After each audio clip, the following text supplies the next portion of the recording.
Good morning বন্ধুরা, আমি শ্রাবন্তী। আমার ক্যাপচার অফ ফ্রেম ব্লগে তোমাদের অনেক অনেক স্বাগত। আশা করছি তোমরা সবাই ভালো আছো আর আমিও ভালো আছি। আজ হচ্ছে রবিবার 22শে সেপ্টেম্বর, আর এখন ঘড়িতে বাজে 7:30টার মতো। আর এখন থেকে তোমাদের সাথে নিয়ে আমার ব্লগটা স্টার্ট করছি। আশা করছি তোমাদের ভালো লাগবে।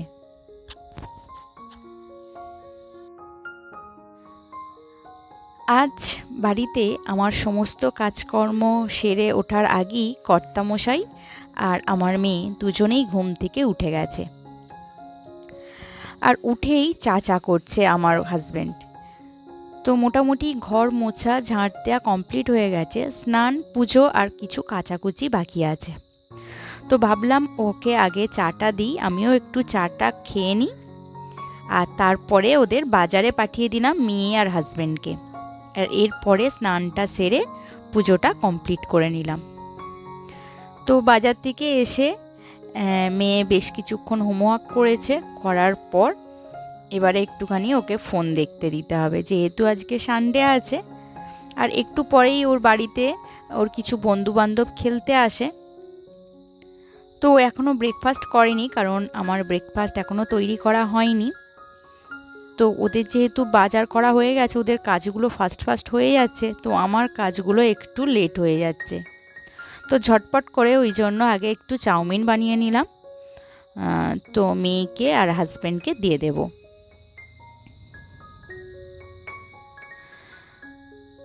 আর যেহেতু অনেকটা তাড়াতাড়ি উঠেছে আর এখন প্রায় 9:30টার মতো বাজে, তো খিদে পেয়ে গেছে। তো মেয়েকে আগে দিয়ে দিলাম, এবার কর্তামশাই আর আমারটা বেড়ে নিচ্ছি।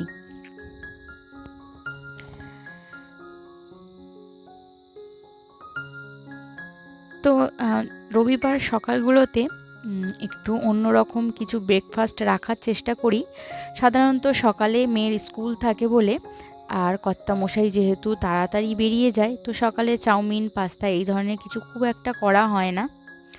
নয় ও একটু রুটি কিংবা মুড়ি কিংবা একটু পরোটা করে দিলে খেয়ে চলে যায়। আর খুব যদি ইচ্ছা করে তো সেদিন হয়ে যায়। সেই জন্য রবিবার দিন সকালবেলার ব্রেকফাস্টটা একটু অন্যরকম রাখার অন্য দিনের চেয়ে চেষ্টা করি। আর চাউমিন তো আমার মেয়ে ভীষণই পছন্দ করে, তো ওর এগুলো হলে তো ব্যাস আর কোনো কথাই নেই। আর না হলে পার ডে ওর একটা করে ডিম সিদ্ধ থাকে। তো বাজার থেকে দেখি কি কি এনেছে। তো আজকে আমি বলেছিলাম প্লেন ভাত আর তার সঙ্গে চিকেন চিংগিস, একটু চাটনি, এসব বলেছিলাম। কিন্তু কর্তামশাই আর মেয়ের কারোরই রাজি নয়। তো অগত্যা আমি বলেছি যা পছন্দ তোমাদের নিয়ে এসো। তো এখানে বিনস, গাজর, ক্যাপসিকাম এইসব নিয়ে এসেছে, মানে রাইস খাবে। আর বিনসের তো প্রচণ্ড দাম, কত 150 টাকা না কত টাকা বললো কেজি। তো আমি তো ভাবতেই পারছি না যে এত দাম। তো যাই হোক, যা বাজার করে নিয়ে এসেছে, তো সেই সবজিগুলো কাটার আগে এই ঘরটা একটুখানি বিছানা তুলে নিচ্ছি। সকালবেলা তো ওইটা বিছানাটা পরিষ্কার করে ঝাড়া থাকে। আর এটাতে হচ্ছে কর্তামশাই তাড়াতাড়ি উঠে পড়েছে, কিন্তু ওদিকের কাজ করতে আমার একটু লেট হয়েছে, কারণ আমি উঠেছি একটু দেরিতে। তো সেই জন্য সব কিছুর সঙ্গে তাল মেলাতে আমার একটু সময় লেগে যাচ্ছে, মানে হাজব্যান্ড আর মেয়ের কাজগুলো তাড়াতাড়ি হয়ে যাচ্ছে আর আমি স্লো হয়ে যাচ্ছি। আর যার জন্য আমাকে খুব তাড়াহুড়ো করতে হচ্ছে। তো তাও একদিকে কি আজ সানডে, তো তাড়াহুড়ো করলেও যেহেতু সকালবেলার ব্রেকফাস্টটা দিয়ে দিয়েছি, এখন লাঞ্চের দেরি আছে। এবার আমি একটুখানি ধীরে সুস্থে সমস্ত কিছু করতে পারি। তো হাজব্যান্ডের যা কাজ আছে, টুকটাক কিছু কাজ আছে, তো সেইগুলো ও করবে। আর আমার মেয়ে একটুখানি পড়াশোনা করে ওর বন্ধুদের সঙ্গে খেলবে। তো এবার আমি কাজগুলো ধীরে সুস্থে করব। তো এই যে চিলি চিকেনের পিস করে নিয়ে এসেছে। তো রাইস আর চিলি চিকেন খেতে আমার আর ভালো লাগছে না, কিন্তু কর্তামশাই আর মেয়ের খুব ফেভারিট। তো অগত্যা যেখানে ভোট বেশি তো সেখানে করতে হবে। আমি একদিকে একা পড়ে গেছি। তো চলো আগে সবজিগুলো কেটে নিই। সবজিগুলো পরিষ্কার করে ধুয়ে আমি রেখে দিয়েছি, আর এবারে কেটে নেব। তো বন্ধুরা, তোমাদের বলে রাখি, আমার ভিডিও যদি তোমাদের ভালো লেগে থাকে তাহলে অবশ্যই একটা লাইক কমেন্ট করে দিও, আর আমার চ্যানেলে যদি নতুন বন্ধু হয়ে থাকো তাহলে অবশ্যই একটা সাবস্ক্রাইব করে দিও। আর যেসব বন্ধুরা সাবস্ক্রাইব করে আমার পাশে আছো তাদেরকে জানাই অসংখ্য অসংখ্য ধন্যবাদ।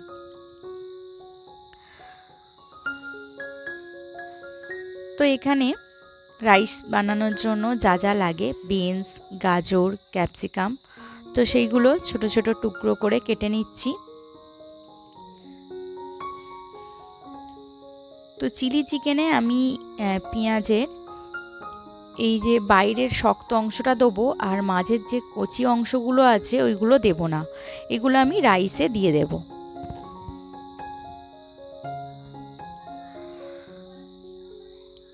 তো চিলি চিকেনের শেপে সমস্ত পেঁয়াজ কেটে নিলাম, আর এখন ক্যাপসিকামগুলো কেটে নিচ্ছি।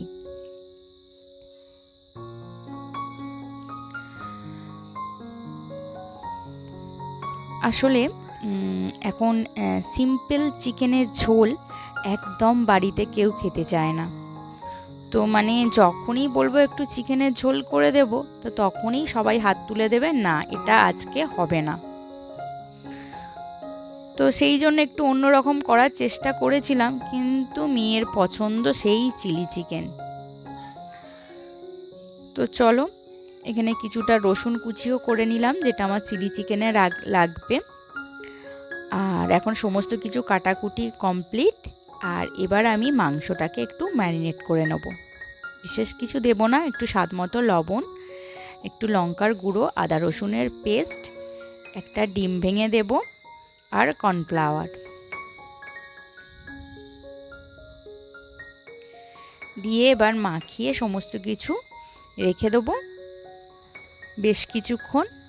এবারে আমি চালটা ভালো করে ভিজিয়ে নিচ্ছি, আধ ঘন্টার মতো ভিজিয়ে রাখবো, তারপরে চালটা বসিয়ে দেব। তো সবজিটা কাটাকুটি করা থাকলে তারপরে কিন্তু রাইস চিলি চিকেন বানাতে এমন বিশেষ কিছু সময় লাগে না। চিলি চিকেনে তো একদমই লাগে না, জাস্ট ওই মাংসটা ভাজতেই সময় লাগে। তারপরের প্রসেসিংটা কিন্তু একদমই সোজা, আর খুব কম সময় লাগে।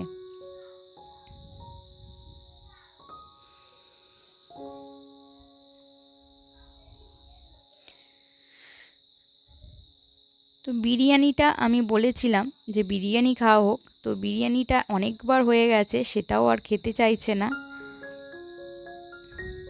তো যাই হোক, সমস্ত কিছু কমপ্লিট করার পর এবার আমি কিন্তু চিলি চিকেনের জন্য মাংসটা এবারে একটুখানি পকোড়া করে নিলাম।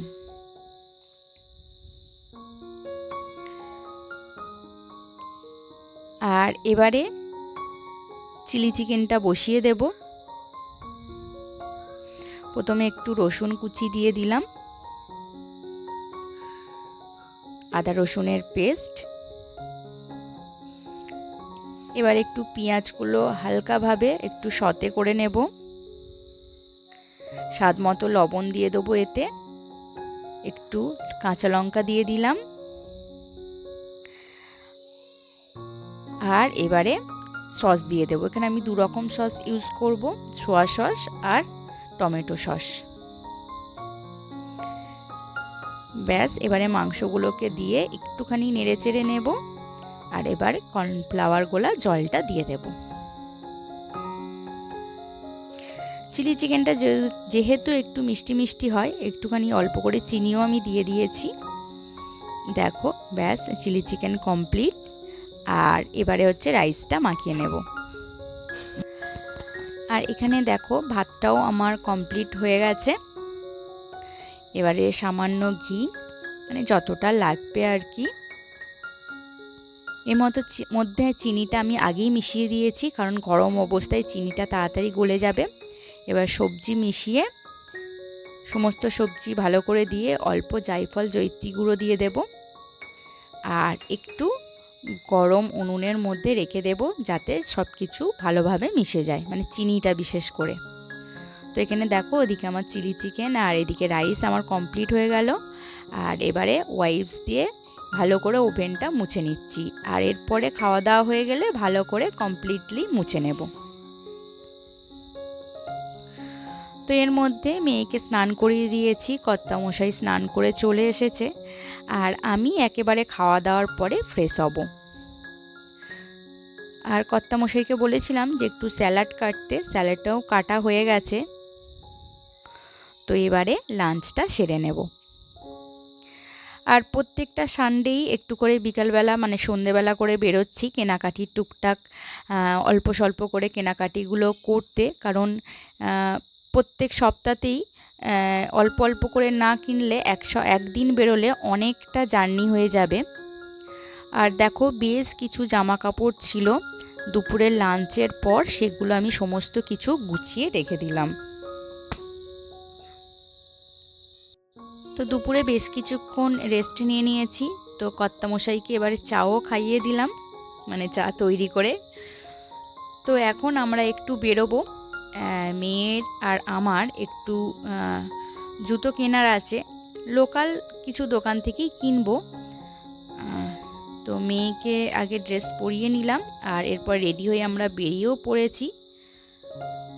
তো কর্তামশাইয়ের এখানে কিছু বই কিনছে, ওর পুজো বার্ষিকী যে বইগুলো হয়, আনন্দমেলা, দেশ, তো ওইগুলো।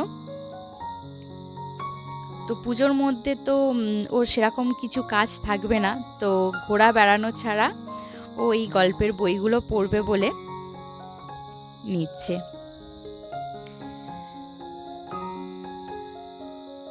তো এখানে কর্তামশাইয়ের বইগুলো দেখে বুঝে নিচ্ছে।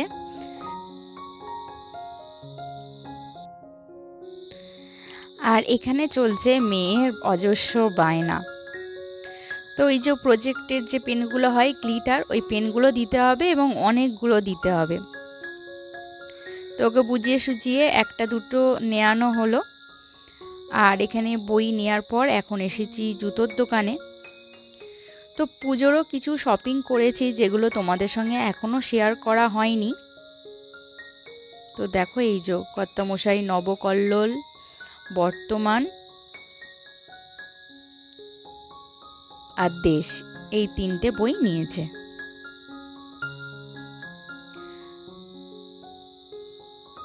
আর কর্তামশাই আর মেয়ে মিলে কবে যে অর্ডার দিয়েছিল আমি জানি না, নাকি আমাকে জানিয়েছিল।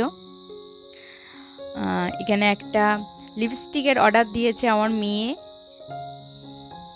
মানে ওর বাবাই ওকে সাহায্য করেছে, ও পছন্দ করেছে, তো সেটাই তোমাদের সঙ্গে শেয়ার করছি। আর দেখো বক্সটা ওপেন করছে কিন্তু আমার মেয়ে।